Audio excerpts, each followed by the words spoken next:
तो नमस्कार दोस्तों, मैं पिंटू और आप देख रहे हैं पीके डॉग यूट्यूब चैनल। दोस्तों आज की इस वीडियो में, जैसा कि आप थंबनेल में देख चुके होंगे कि आज की इस वीडियो में हम डिस्कस करेंगे। आपने अभी पीईटी का नाम सुना होगा, जो कि यूपी ट्रिपल एसी द्वारा कराया जा रहा है। देखिए दोस्तों, सबसे पहले यूपी ट्रिपल एसी की बात की जाए तो इसका पूरा नाम जो है Uttar Pradesh subordinate service selection commission है। और दोस्तों इसको लेकर के जो है यानी कि एक जो है पीईटी एग्ज़ाम करवाया जा रहा है, जो कि अभी जो है यानी कि इसका फॉर्म फिलअप हो रहा है और इसका लास्ट डेट जो है 21 जून है और आज जो है 6 जून है। यदि आपने अभी तक इसका फॉर्म फिलअप नहीं किया तो आप जाकर फॉर्म फिलअप कर सकते हैं। और ये क्या है, इसके बारे में पूरी जानकारी मैं दूंगा। इसका क्या एज क्वालिफिकेशन, फ़ी क्या है, सिलेबस और पैटर्न क्या है, मतलब इस एग्ज़ाम के बारे में पूरा डिटेल दूंगा। तो आप बने रहिए इस वीडियो में लास्ट तक और आप देख रहे हैं पीके टॉक यूट्यूब चैनल। दोस्तों सबसे पहले मैं आपको बता दूं कि जैसे यूपी ट्रिपल एसी ये एक एग्ज़ाम कंडक्टिंग एजेंसी है जो कि यूपी में एग्ज़ाम करवाती है। इसके द्वारा यानी कि जितने भी यानी कि ये जो एग्ज़ाम करवाती है, चाहे वो पटवारी का हो, लेखपाल का हो, क्लर्क का हो, जूनियर असिस्टेंट का हो, या और भी जितने सारे एग्ज़ाम करवाती है, अन्य सारे एग्ज़ाम, उन सभी एग्ज़ाम्स के लिए यानी कि उनमें पीटी होते होंगे, मेंस होते होंगे, इंटरव्यू होते होंगे, बहुत सारी प्रक्रिया होती होगी। तो इसको लेकर के यहाँ पर जो प्रोसीड किया जा रहा है, पीईटी यानी प्रिलिमिनरी एलिजिबिलिटी टेस्ट, यानी पीईटी एक एग्ज़ाम ले रही है पीटी के तौर पर। और ये जो है अगर आप इसमें पास होते हैं, यदि आपका इसमें रिजल्ट बनता है तो वो रिजल्ट जो है 1 साल के लिए वैलिड है। वो 1 साल के लिए आपको मतलब करना क्या है हुआ, मैं आपको बता रहा हूँ कि यदि यूपी ट्रिपल एसी की ओर से कोई भी वैकेंसी आ रही है तो आप उसको क्या कर सकते हैं, उसमें जो है डायरेक्ट उसके एग्ज़ाम्स के आप मेन से बैठ सकते हैं। ये आपका पीटी का एक लाइसेंस के तौर पर हो जाएगा, कार्ड के तौर पे। कि यदि आप इस पीईटी को पास करते हैं तो यूपी ट्रिपल एसी के ओर से जितने भी एग्जाम्स आती हैं, चाहे वो लेखपाल हो, पटवारी हो, क्लर्क हो, जूनियर असिस्टेंट हो, या और अन्य सारे एग्जाम हो, आप डायरेक्ट जो है उसके मेन से बैठ सकते हैं। यदि इसमें पास करते हैं तब 1 साल के लिए वैलिड होता है। 1 साल के अंदर में जो उसकी वैकेंसीज आ रही है डायरेक्ट आप उसके मेन से बैठ सकते हैं। तो यहाँ पर जो है एक यानी कि ये नई पहल की गई है यूपी ट्रिपल एसी के द्वारा। और दोस्तों यानी कि इस वीडियो में मैं यानी कि और भी सारे कोई टॉपिक्स लूँगा, जैसे इसमें कौन फॉर्म फिलअप कर सकते हैं, क्या इसका क्वेश्चंस लेवल होगा, इसमें यानी कि कौन कौन से पोस्ट आते हैं, इसका नेगेटिव मार्किंग एग्जाम ऑफलाइन होगा या ऑनलाइन होगा, इसका क्या सिलेबस है, पैटर्न है, सभी डिस्कस करूँगा। तो बन रही इस वीडियो में लास्ट तक और आप देख रहे पीके टॉक यूट्यूब चैनल है। तो चलिए शुरू करते हैं। देखिए दोस्तों, सबसे पहले एक्चुअली इसमें है क्या, यानी कि इसमें जितने सारे पोस्ट है यूपी ट्रिपल एसी जो भी कंडक्ट करवाती है, तो इसमें जो है यानी कि ग्रुप सी लेवल के पोस्ट आते हैं। लगभग सभी जो है ग्रुप सी लेवल के पोस्ट आते हैं। और दोस्तों यानी कि इसमें जो फॉर्म कौन फिलअप कर सकता है, तो फॉर्म यानी कि इसमें जो मिनिमम क्वालिफिकेशन रखा गया है वो 10th पास रखा गया है। हालांकि 12th और ग्रेजुएशन सभी कोई भर सकते हैं, लेकिन मिनिमम क्वालिफिकेशन जो है इसमें 10th पास रखा गया है। अगर बात की जाए एज की, तो यदि आप जो है 18 से 40 ईयर्स के बीच में है तो आप इस फॉर्म को फिलअप कर सकते हैं, 18 to 40। अब बात करते हैं फ़ी की, तो यदि आप जनरल या ओबीसी कैटेगरी से हैं तो आपको फॉर्म फिलअप के लिए यानी कि 100 रुपये लगेंगे। यदि आप एससी या एसटी कैटेगरी से हैं तो आपको फॉर्म फिलअप करने के लिए 95 रुपीज़ लगेंगे। यदि आप पीएच कैटेगरी से हैं, फिजिकल हैंडीकैप्ड हैं, तो आपको फॉर्म के लिए मात्र 25 रुपये लगेंगे।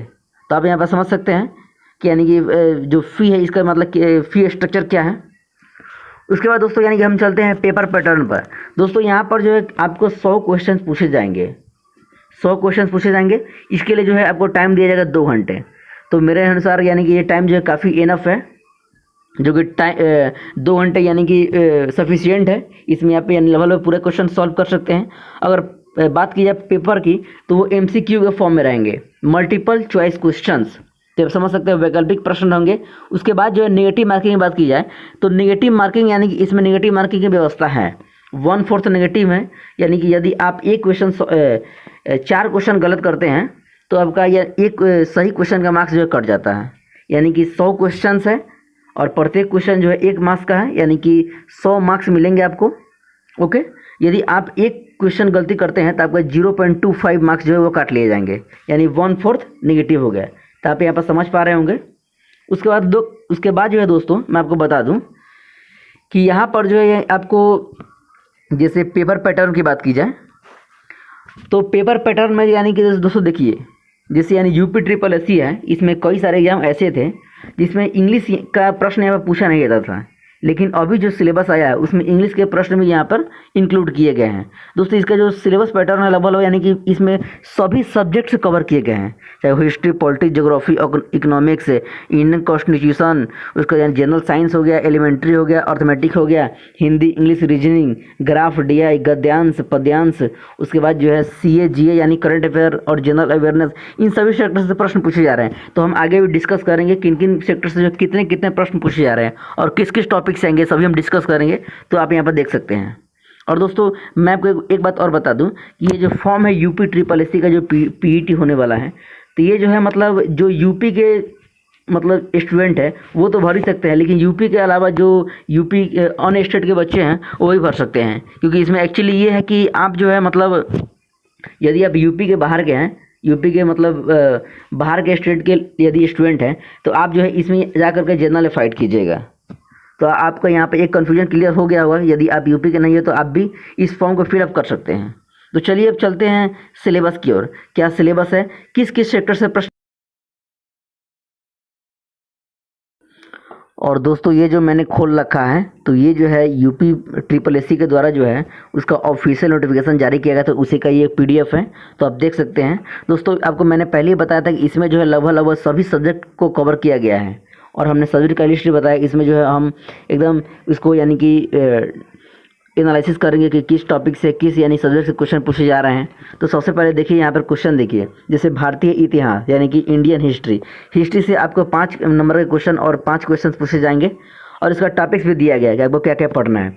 सिंधु घाटी की सभ्यता, वैदिक संस्कृति, बौद्ध धर्म, गौतम बुद्ध जीवनी एवं शिक्षा, उसके बाद जैन धर्म पढ़ना है, मौर्य वंश पढ़ना है, गुप्त वंश पढ़ना है, हर्षवर्धन काल पढ़ना है, उसके बाद राजपूत काल पढ़ना है। तो इन सारे टॉपिक से जो है हिस्ट्री में क्वेश्चन आएंगे। उसके बाद देखिए सल्तनत काल पढ़ना है, उसके बाद मुगल साम्राज्य, मराठा, ब्रिटिश साम्राज्य पढ़ना है, उसके बाद ब्रिटिश राज्य या सामाजिक आर्थिक प्रभाव, ये सब पढ़ना है।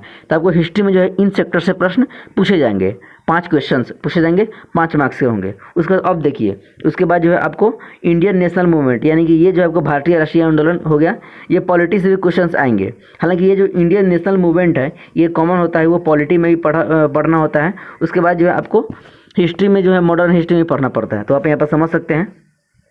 तो पॉलिटी से भी यहाँ पर 5 क्वेश्चन आ रहे हैं। जैसे यहाँ पर जो है इसका टॉपिक्स दिया हुआ है, स्वाधीनता आंदोलन के प्रारंभिक वर्ष, स्वदेशी तथा सविनय अवज्ञा आंदोलन, महात्मा गांधी तथा अन्य नेताओं की उसमें भूमिका क्या है इस सविनय अवज्ञा आंदोलन में।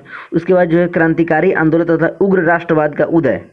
उसके बाद जो विधायी संशोधन तथा ब्रिटिश इंडिया एक्ट 1935। उसके बाद जो भारत छोड़ो आंदोलन, आज़ाद हिंद फौज तथा नेताजी सुभाष चंद्र बोस, इन सारे टॉपिक्स को भी है पॉलिटी में कवर करना है। उसके बाद जो दोस्तों आप यहाँ पर देख सकते हैं कि ज्योग्राफी का जो 5 क्वेश्चन पूछे जा रहे हैं।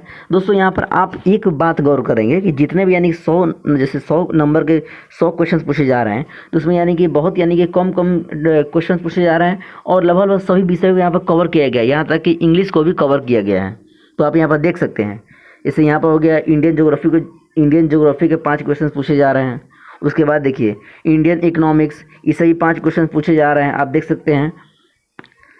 उसके बाद जो है दोस्तों यानी कि लगभग सभी सब्जेक्ट को कवर किया गया है। उसके बाद जो है भारतीय संविधान यानी इंडियन कॉन्स्टिट्यूशन और पब्लिक एडमिनिस्ट्रेशन यानी लोक प्रशासन, इसके बारे में भी यानी कि इससे भी क्वेश्चन आएंगे, वही 5 क्वेश्चन आएंगे। तो यहाँ पर देख सकते हैं कि किस किस सेक्टर से जो है प्रश्न पूछे जाएंगे।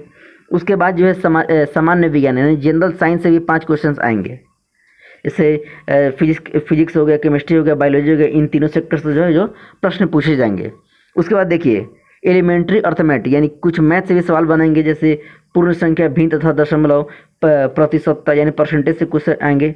उसका जो है SI CI हो गया, वर्ग एवं वर्गमूल हो गया, घातांक एवं घात हो गया, औसत हो गया, इन सारे सब्जेक्ट से क्वेश्चन बनेंगे इन सारे टॉपिक से। उसके बाद जनरल हिंदी के भी प्रश्न आएंगे, उसका भी आप यहाँ पर ये देख सकते हैं सिलेबस क्या टॉपिक से किन टॉपिक से जो है क्वेश्चन पूछे जाएंगे।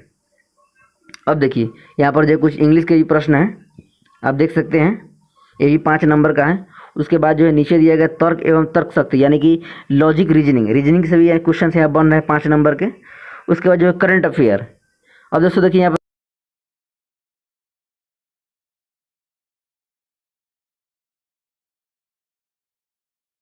मतलब सामान्य जागरूकता, इससे भी जो है 10 नंबर के क्वेश्चन पूछे जाएंगे। तो जनरल अवेयरनेस में कौन कौन से टॉपिक आएंगे वो जो है देश एवं अंतर्राष्ट्रीय स्तर पर है, जैसे भारत के पड़ोसी देश, देश राजधानी एवं मुद्रा, उसके बाद भारत का राज्य तथा केंद्र शासित प्रदेश, इन सारे टॉपिक्स को आप देख सकते हैं। स्टैटिक्स टाइप के टॉपिक्स हैं, तो इन सारे क्वेश्चन से जो है वो क्वेश्चन पूछे जाएंगे, तो आप यहाँ पे देख सकते हैं।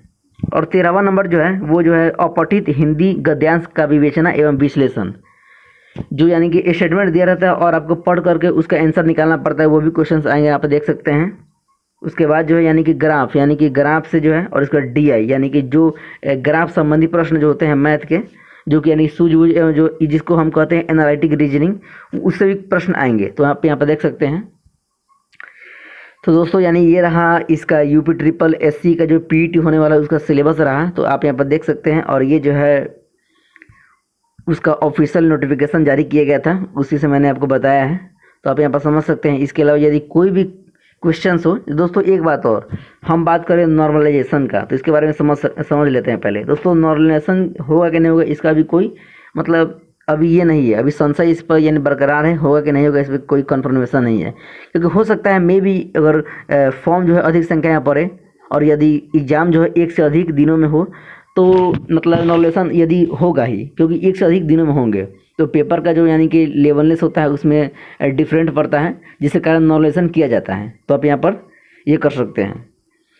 और दोस्तों आज के लिए बस इतना ही, और आप देखते रहिए PK Talk YouTube channel, subscribe जरूर करें। कोई भी क्वेश्चन हो आप कमेंट के सेक्शन थ्रू पूछ सकते हैं।